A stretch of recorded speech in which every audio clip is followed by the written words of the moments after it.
नमस्कार दोस्तों, स्वागत है आप सबका मेरे YouTube चैनल हर दिल की भड़ास में। तो आज हम बात करेंगे कि क्या राहुल गांधी मानसिक रूप से दिवालिया हो चुके हैं। जी हाँ, आप सही समझ रहे हैं, क्योंकि राजनीतिक करियर के रूप में तो बहुत पहले से दिवालिया हो चुके थे।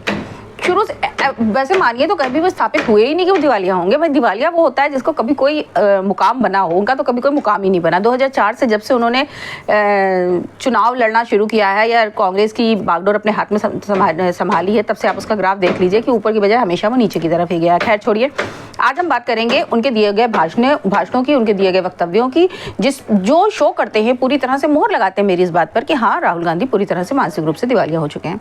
सबसे पहले उन्होंने राम मंदिर के ऊपर इतना नाप शराब बोला है, इतना जहर उगला है, ये जानते हुए कि हमारे देश में 80% जनसंख्या ऐसी है जिसकी आस्था श्री राम में है। तो अगर वो श्री राम के खिलाफ बोलेंगे तो वो किसके पक्ष में जाएगा?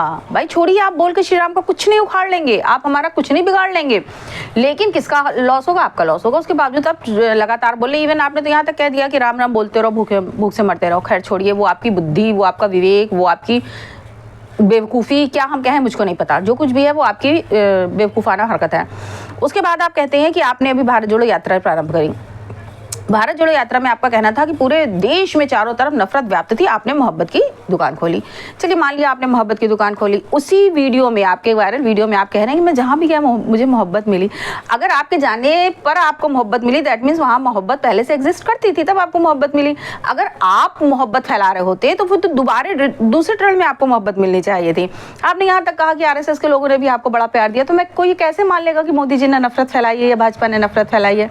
खैर उसको भी छोड़ते हैं। आप बनारस गए, यूपी में आप अपनी भारत जोड़ो यात्रा लेकर के गए, तो वहाँ आपने जोड़ने के बजाय देश को तोड़ने का काम किया। आप बंगाल में गए तो ममता दीदी आपसे आपके जो गठबंधन है उससे अलग हो गई। आप बिहार में गए तो नीतीश जी जो थे वो बीजेपी में चले गए। आप यूपी में गए तो जयंत जी अलग हो गए, छटक कर चले गए। आपने बनारस के समस्त युवाओं को नशेड़ी कह दिया। आपने कहा बाजा बज रहा है, नशे में धुत पड़े हुए हैं। अरे क्या आपने पूरी बनारस के युवाओं को अपने जैसा नशेड़ी समझ रखा है? जिस तरह आप अफीम पी के पड़े रहते हैं, अरे क्या पीते हैं, कुछ आप पीते हैं मुझको नहीं पता, चरस, शायद चरस लेते हैं आप। सुनने में तो यही है कि आप चरस लेते हैं। तो क्या उस तरह बनारस की जनता सारी नशेड़ी है कि आपको हर जगह बनारस में युवा जो है वो बाजा बज रहा है और सड़क पर नशे में पड़ा हुआ है? आपने ये वक्तव्य दे डाला। तीसरी बात आपको ये है कि आप पल पल में ये कहते हैं कि भाई EVM जो है उसमें घपला है। अगर मोदी जी बैलेट बॉक्स से चुनाव लड़ेंगे तो एक भी चुनाव नहीं जीतेंगे। चलिए मान लिया कि आप बहुत सही बोलते हैं। जब 40 से ज़्यादा सुनवाई 80 कर चुकी है और कहीं से कुछ भी EVM के खिलाफ उसके हाथ नहीं लगा, इवन EVM रखी गई कि आप आइए और इसमें फॉल्ट दिखाइए कि कहाँ पर बीजेपी ने घपला किया है, कहाँ पर मोदी जी ने, अमित शाह जी के बेटे ने घपला किया है। कोई नहीं पहुंचा वहां पे, लेकिन वो ठीक रहा, EVM पर फोड़ते हैं। इस बात को लेके अब की जो याचिका इन्होंने भेजी थी उसे फटकार लगा के 80 से वापस भेज दिया गया।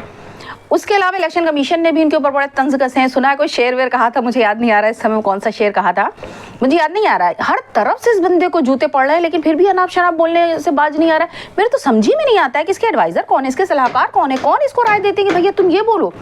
उसके अलावा अब हम बात करें तो ये आजकल अमिताभ बच्चन जी से और ऐश्वर्या राय से और प्रियंका चोपड़ा से, इन लोग से बड़ा खार खाए बैठा है। मुझे नहीं पता कि इन्होंने इसका कौन सा खेत काट लिया है जिसकी वजह से उनके लिए इतने अपशब्द बोलता है। ऐश्वर्या राय को तो बिना मतलब घसीटता है।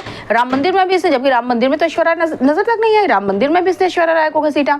अमिताभ बच्चन को इसलिए घसीटा भाई अमिताभ बच्चन मंदिर में क्यों चलेगा? चलो समझ में आता है कि तुम जो इस बात से लेकर के बड़े दुखी हो गए, त्रस्त हो गए, जल गए, भुन गए, जो कुछ भी हो तुम हो गए, इसलिए तुम अमिताभ बच्चन को टारगेट कर रहे हो। तो ऐश्वर्या राय को क्यों टारगेट कर रहे हो?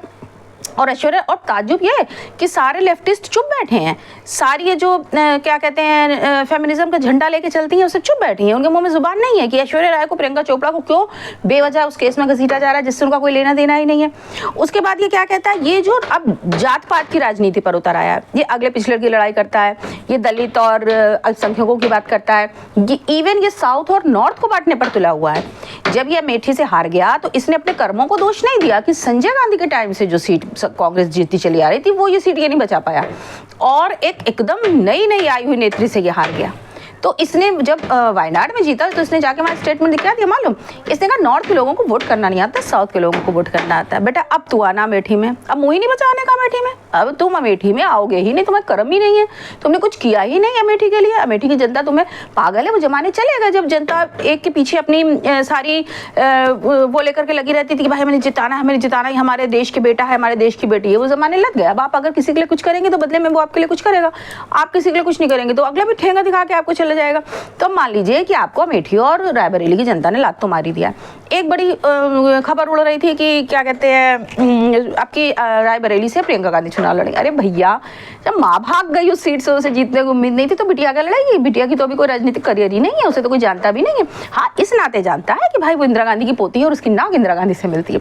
बाकी भारत की राजनीति में प्रियंका गांधी का कोई योगदान नहीं। योगदान तो खैर राहुल गांधी का भी कोई नहीं है। भारत की राजनीति में योगदान तो खैर सोनिया गांधी का भी कोई नहीं है।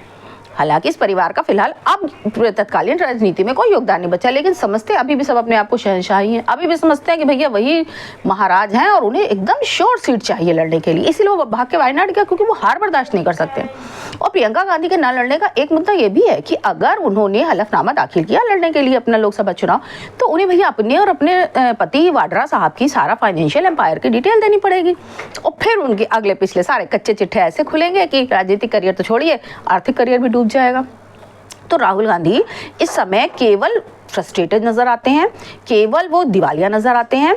वो इतनी गंदी भाषा बोलने लगे हैं। पहले समझ लीजिए, कहा जाता था कि एक हमारे यहाँ होता है कि संसदीय भाषा का इस्तेमाल कीजिए। दैट मीन्स संसद में बहुत ही अच्छी, बहुत ही तहजीब वाली, बहुत ही आदर देने वाली, बहुत ही नेक भाषा बोली जाती है।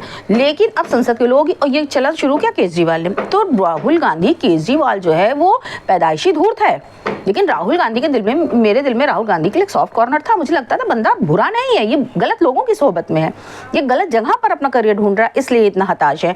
तो इसलिए आप केजरीवाल की बराबरी मत करिए। केजरीवाल ने जो इतनी गंदी लैंग्वेज राजनीति में बोलनी शुरू करी कि शीला दीक्षित ये करती है, शीला दीक्षित को मैं वो कर दूंगा, अब राहुल गांधी वही भाषा बोल रहे हैं, वही भाषा बोल रहे हैं। वो कह रहे हैं राम मंदिर में नरेंद्र मोदी नजर आया, अडानी नजर आया, आडवाणी नजर आया, अमिताभ बच्चन नजर आया, ऐश्वर्या राय नजर आई। इतने बड़े बड़े, मतलब उम्र में भी बड़े, पद में भी बड़े, हर तरह से बड़े देश के प्रधानमंत्री को वो ऐसे बोलता है। तो ये अपनी इज्जत खुद खो रहा है। आज हम लोग भी इसके लिए यही भाषा यूज करेंगे। तुम जो अपने से बड़ों के लिए यूज करोगे, तुमसे छोटे तुम्हारे लिए वही भाषा यूज करेंगे। तो इसलिए मेरे इस पॉइंट को आज मोहर लग जाती है कि राहुल गांधी मानसिक रूप से दिवालिया हो चुका है।